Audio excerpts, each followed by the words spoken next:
Welcome back to my channel religious book. आज हम आपके सामने लाए हैं मानव धर्म। तो इसमें हम पढ़ने जा रहे हैं क्षमा। दूसरा धर्म है क्षमा। अपना अपकार करने वाले से बदला लेने की पूरी सामर्थ्य रहते हुए भी बदला न लेकर उस अपकार को प्रसन्नता के साथ सहन कर लेना क्षमा कहलाता है। सत्यापि सामर्थ्याय अपकारण सहन क्षमा। मनुष्य माया से मोहित है। मोह के कारण वह भोगों में सुख समझकर उनकी प्राप्ति के लिए परिणाम न सोचकर दूसरे का अनिष्ट कर बैठता है। मन से साधारण प्रतिकूल घटना में ही मनुष्य अपना अनिष्ट मान लेता है और उसी अवस्था में उसे क्रोध आता है। आगे चलकर इसी क्रोध के कई रूप बन जाते हैं, जिन्हें देश, वेर, प्रतिहिंसा और हिंसा आदि नामों से पुकारा जाता है।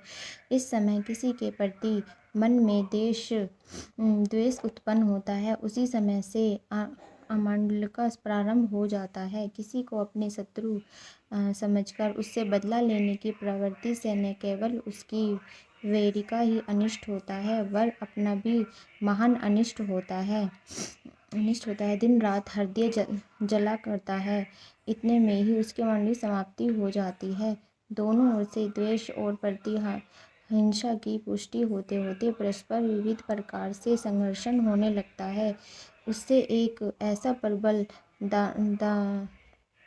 दावानल जल उठता है जो बड़ी बड़ी जातियों और राष्ट्रों को भस्म कर डालता है। जगत के बड़े बड़े युद्ध आरंभ में 2-4 मनुष्य के परस्पर मनोमालिकाए आधार पर ही हुए हैं। यदि मनुष्य अपने ही जैसे दूसरे मनुष्य की किसी भूल को द्वेष न समझकर उस पर क्षमा कर दे तो उन दोनों के साथ ही सारा साम्राज्य भी बड़े अनर्थ से बच सकता है। हम जिस घटना को अपनी बुराई समझते हैं वह वास्तव में हमारी बुराई ही है, ऐसा कोई निश्चय नहीं है। बहुत बार मनुष्य ऐसी घटना से अपना अनिष्ट समझता है, पर वही घटना परिणाम में उसके सुख का कारण सिद्ध होती है। हम भूल से मन के प्रतिकूल प्रत्येक घटना में ही प्राय अनिष्ट दिखते हैं। यह निश्चित बात है कि सभी घटनाएं या दूसरों के द्वारा किए गए सभी कार्य हमारे मन के अनुकूल नहीं हो सकते। सबके मन की भावना और प्रवृत्ति, सबकी परिस्थिति समान नहीं हो सकती। कभी कभी तो एक दूसरे की स्वार्थ विपरीत परिस्थिति रहती है। हमें किसी दूसरे के एक कार्य में अपना अनिष्ट दिख पड़ता है या कहीं कहीं पर उससे हमारे स्वार्थ में कुछ बाधा दिखाई देती है, परंतु इससे एक कदापि सिद्ध नहीं होता कि उस मनुष्य के वास्तव में जानबूझकर हमारे स्वार्थ में हानि पहुंचाने के लिए वह काम किया है। व्यापारी जगत में बहुत बार हमें ऐसा अनुभव होता है, दो व्यापारियों के पास एक तरह का माल है। एक व्यापारी समझता है उसके माल की बड़ी तेजी होगी, इससे वह अपना माल केवल कम दामों में बेचना बंद नहीं करता, परंतु तेज की आशा से बाजार में वैसा माल भी खरीद करता है। प्रश्नांतर में दूसरे व्यापारी समझ में किसी कारणवश उस वस्तु की बड़ी मंदी जांचती है और या उसे नकद रुपयों की आवश्यकता हो गई है और वह माल भाव घटाकर तुरंत बेचता है। इसका उद्देश्य अपना माल बेच डालना है, न कि तेजी व्यापारी अनिष्ट करता, परंतु उसका कार्य तेजी वाले व्यापारी के मन के स्वार्थ के प्रतिकूल होता है। इससे उसकी धारणा हो जाती है कि मंदी वाला मेरी उन्नति नहीं देख सकता, इसलिए मंदी भाव में माल बेचकर मुझे नुकसान पहुंचा रहा है। यह भावना ज्यों-ज्यों पुष्ट होती है त्यों-त्यों ही मंदी वाले व्यापारी को जानबूझकर नुकसान पहुंचाने की चेष्टा करने लगता है।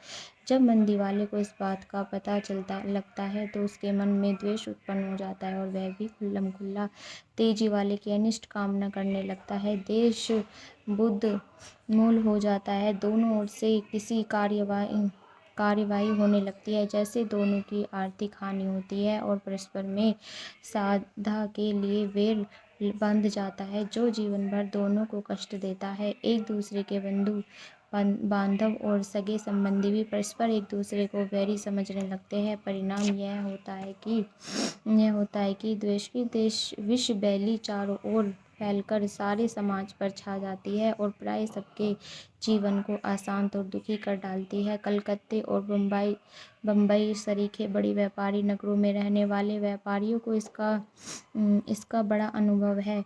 यह केवल एक उदाहरण है। केवल व्यापारी जगत में ऐसा नहीं होता, परंतु साहित्य, विज्ञान, धर्म, संप्रदाय, सेवक, नीति, नेता, जाति, राष्ट्र आदि सभी में परस्पर गैर समझे इस प्रकार के अनर्थ हुआ करते हैं।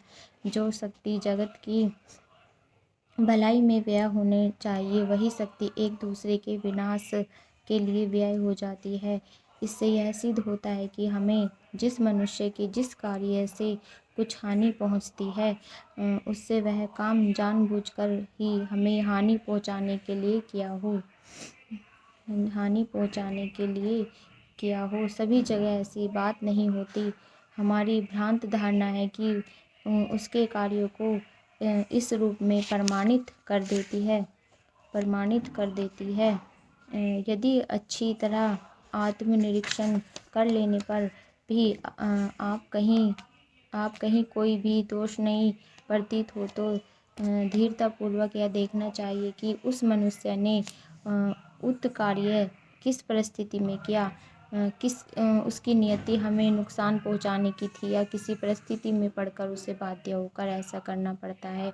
यदि हम उनके जैसी परिस्थिति होते तो क्या करते। इस जांच से यदि यह सिद्ध हो जाए कि बुरी नियत से काम नहीं किया है, परिस्थिति ही इस कार्य का कारण है, तो फिर हमें कोई अधिकार नहीं रह जाता हम उस पर क्रोध करें। कदाचित यही सिद्ध हो कि उसने जानबूझकर हमें नुकसान पहुंचाने के लिए ऐसा किया है, तो इससे यह निश्चय होता है कि वह भ्रम में है। जो मनुष्य किसी दूसरे की हानि करना चाहता है, वह सिवाय अपनी ही हानि करता है, यह सिद्धांत है। अतएव जो अपना नुकसान आप करता है, वह भ्रम में पड़ा हुआ पागल है। भूला हुआ न पागल स्वतः क्षमा का पात्र होता है। उस पर हमें क्रोध करने का क्या अधिकार है।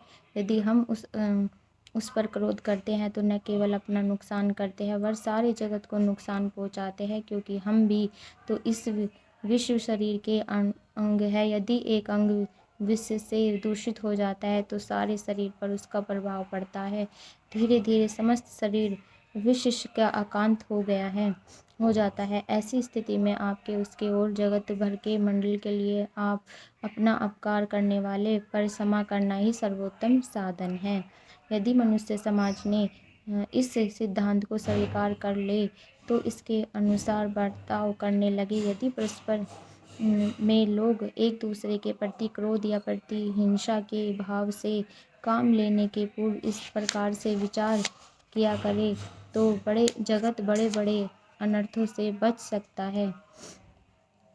इस विचलन से कोई इस भ्रम न पड़ जाए कि मैं कार्यता को क्षमा करता हूँ या वीरता ताकि आवश्यकता की नहीं है। यह सदा स्मरण रखना चाहिए कि क्षमा बलवानों और वीरों का धर्म है, कमजोर और कापुरुषों का नहीं।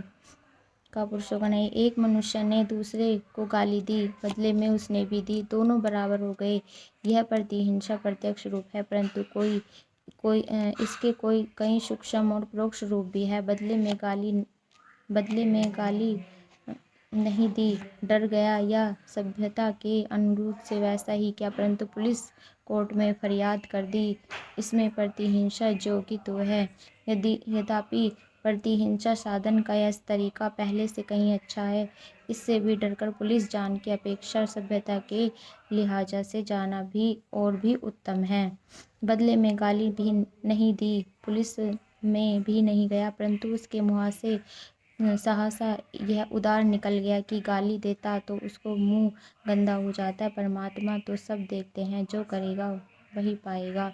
परमात्मा सबका न्याय करते हैं, परंतु इससे भी अधिक सूक्ष्म रूप से हृदय में प्रतिहिंसा छिपी होती रहती है, जिसका पता समय पर लगता है, जब 2 या 4 10-20 साल बाद उस गाली देने वाले पर कोई विपत्ति आती है, तो मुँह से सहसा ऐसे शब्द निकल पड़ते हैं या तत्काल ही मन से ऐसा भाव उत्पन्न होता है कि चलो अच्छा हुआ उसने अमुक समय मुझे गाली दी थी।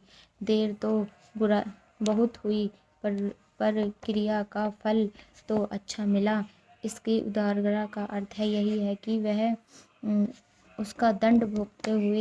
उसको दंड भोगते देखना चाहता था, नहीं तो यह भाव ही कैसे उत्पन्न होता। चाहे उस पर विपत्ति किसी भी कारण से आई, परंतु उसने उसका कारण अपने को ही समझ लिया। भक्तराज काकभूषण जी ने किसी पूर्व के मनुष्य जन्म में एक बार गुरु अपमान किया था। यह स्मरण रखना चाहिए कि गुरुजनों का अपमान एक बड़ा अपराध है और गुरुजनों की सेवा एक बड़ा पुण्य कार्य है।